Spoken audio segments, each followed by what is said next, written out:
Hello and welcome to Themed Environment Design. My name is Luke Stedman. I'm an experienced designer and creative director in the location-based entertainment industry. Over the past 12 years, I've had the pleasure of working on many exciting theme park projects located throughout the world. In this ever-growing field, the demand for entertainment designers who are looking to diversify their skill set and develop this method of design has never been greater.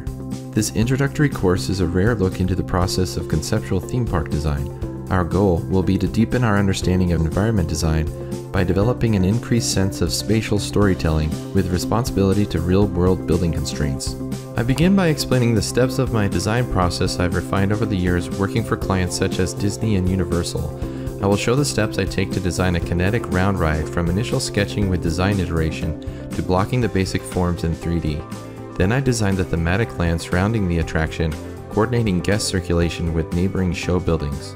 By the end of the course, you will gain an understanding of the guest experience, iconic attractors, architectural scale, and master planning, while refining your use of design fundamentals.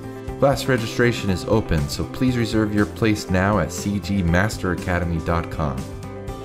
I'm excited to share my design process with you and help you translate your imagination to reality. I hope to see you in class.